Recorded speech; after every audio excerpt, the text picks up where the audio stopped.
Hello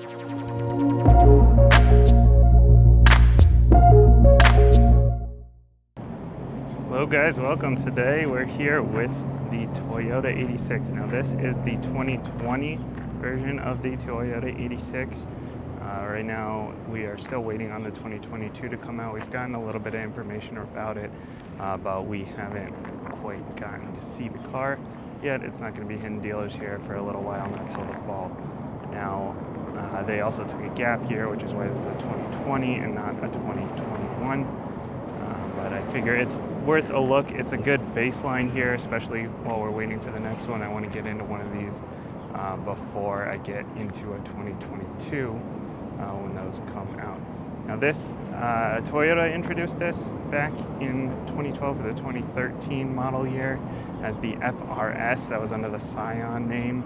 And then when Scion kind of went away, Toyota put an 86 name to it, put the Toyota badges on it, and that was around 2017.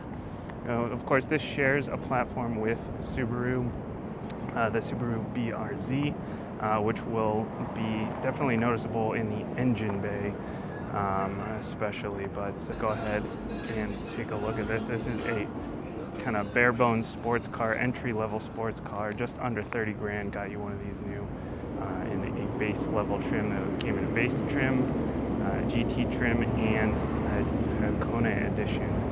This one is the base trim, just under 30 grand.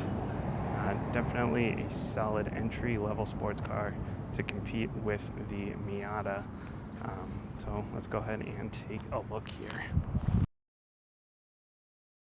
Alright, this is a base model, so we're on 17-inch wheels here with all-season tires. And you would have to get the TRD handling package if you wanted to get the Michelin Pilot Sport 4s and the 18-inch tires. That also got you the better dampers and the bigger Brembo brakes. And for me personally, I think if you're going to call something a sports car and then you're going to have something called a handling package, I think that handling package should probably just come with the car. But I understand it's to cut costs, and as it turns out, you cannot get that with the automatic version of this car. You can only get that handling package with the manual version. If we're asking my opinion again, I would only get this in a manual anyway. Okay, like I mentioned, you see the Subaru in here. It's even got a Subaru name on it underneath the Toyota name there. This is a 2-liter boxer engine, and that's why I say that you see the Subaru in it, because Subaru uses boxer engines in all of their cars. This is the 2-liter, produces 200 horsepower and 151 pound-feet of torque if you get the automatic, 205 horsepower and 156 pound-feet of torque if you get the manual. Another reason to opt for the manual there. Back in the back here, got a dual exhaust system, empty trunk.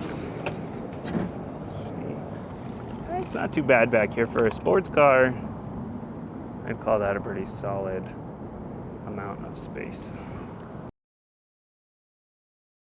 Alright, so here's where the advantage of the Miata comes in. You have a back seat. I actually fit back here. I'm 5'7". Up there, seat is set for me at 5'7", and I actually fit. It is really tight though, so anyone any taller than me, slightly taller driver, slightly taller passenger, we're kind of in trouble.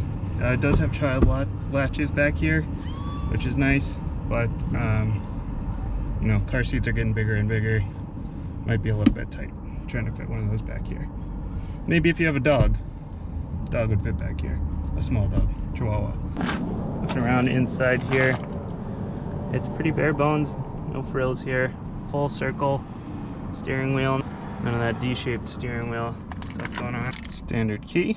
Up here we've got nice big analog tach right there in the middle. Analog speedometer, analog, everything except for, well, you've got your speedometer there as well. In digital. And your odometer. Only under 5,000 miles on this. suede stuff going on here. It's definitely not a premium car inside, but that's not what this is for. This is an entry-level car. Entry-level sports car for sure. Manual handbrake. Nice to see. Different driving modes. Got a 7-inch screen, new for 2020. You do have Apple CarPlay and Android Auto. This is kind of interesting up here. Your backup cam is actually in your mirror, which makes it a little bit small. It's not the greatest. I wish they would have used the screen for that. Alright, let's go ahead and take this for a drive. Seem to be missing a pedal. Hope they didn't charge extra for that. Okay, I would obviously get this in a manual, but this one is an automatic. I did want to make sure I had a chance to experience this before experiencing a 2022, which will hopefully be manual once I get to that one. If you're here in central Connecticut, you have a manual one that I can drive, I'd love to. Send me an email, jason@manual-cars.com, or if you have anything else I can drive that you think might be interesting, you want to get featured on this show. I'm going to try my best not to jam on the dead pedal. So it is nice. It is an actual automatic, at least. It is not Subaru's CVT, because Subaru does not have a regular automatic, even in their WRX, which I wish they would at least put this automatic into the WRX if they have to keep it automatic, even though that one should just be manual only. Alright, so let's take this thing for a ride, see how it drives. It's loud in here. Again, sports car, cheap. It's okay if it's a little bit loud. Also, this road is under construction, which is definitely adding to the noise a bit. The road is rough. You can feel the bumps, certainly. I'm in normal mode. Let's put it into sport mode. It's gonna change your shift points, tighten up the steering a little bit. It feels real good in sport mode. It is electric power steering, as is everything on the market. Almost, not everything, but almost everything. But this it feels pretty good. I mean, I'd equate it to something like a Fiesta ST or a Focus ST. Maybe even a little bit better in terms of handling and feedback. Now, luckily, you don't need the handling package to get the limited slip differential. You do get that. Standard. It definitely responds if you put your foot into it. It's not gonna. You're not getting blinding speed here or anything, but it certainly responds. I mean, this, like the Miata, drive a slow car fast. You know, that's where the fun comes from. It comes from the handling. It comes from pushing this thing to the limit, even though its limits are lower than a lot of other sports cars out there. You gotta drive one of these, or a Miata, or something like that. It's just an experience you gotta have. And I'm going 68, 69. And it feels like I'm just cruising, like I'm just flying down the highway. It's definitely a great feeling. So you can push it, and you're not even gonna get pulled over. Might even get passed by some soccer moms. But I got passed by soccer moms in a C8 Corvette too, so maybe that's just me. So the new one is going to have the 2.4 liter engine, and they've gotten rid of that dreaded torque dip. So if you've seen any reviews on this car, read anything about it, you know about the torque dip. Basically around 4,000 RPM, the torque just drops off, which they have supposedly fixed for the 2022 model year. The red line's up at about 7,500, which is good because your peak power doesn't even come in until 7,000. Peak torque is up around 6,600. But again, you've got that torque dip down at 4,000. This one is really no frills, not a lot of safety features, not a lot of special anything, which is why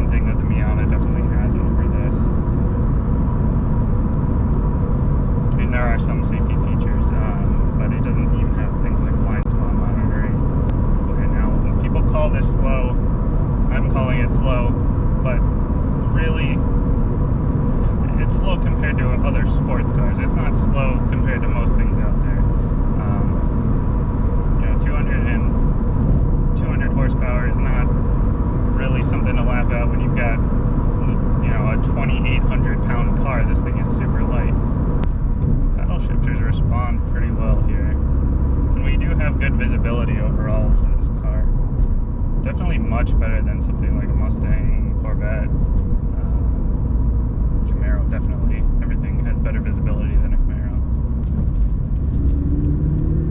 Yeah, the steering's pretty light, but it is responsive. You do get some feedback from it. Got a snow mode down here too.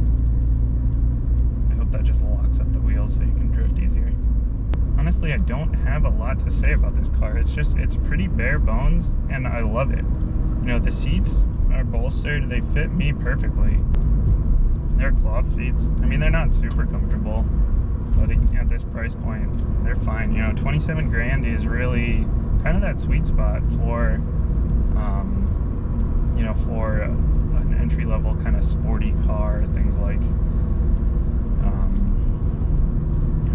GTIs or four-cylinder Mustangs or a Miata. It's all right around that range. And this is definitely a solid price. The new one is supposed to be just about 30 grand as well. Okay, if I had to find things to complain about, the materials are kind of cheap. The ride is a little bit harsh. None of that bothers me. For this price point, rear wheel drive, sports car, handles well, lightweight. It's just fun. It's just a fun car. I need a manual. Definitely, that's a complaint, but it comes in a manual. It comes standard with a manual. And that's the way you should get it with the TRD package. With that handling package. Well, there you go. I mean, even in the pandemic right now, the prices have gone up a little bit on these. This one is still just above 30 grand, and it's a base model. But once those 2022 start coming out, I think these will drop a little bit. You can scoop one up for cheap. Again, if the torque dip bothers you, oh man, that's some tire squeal. I definitely want to get the handling package with the better tires. Alright, well, there you have it. Definitely a fun car. I'd have no problem with this. I need a little bit bigger back seat personally for the kid seats. But if you don't need those, just go buy one.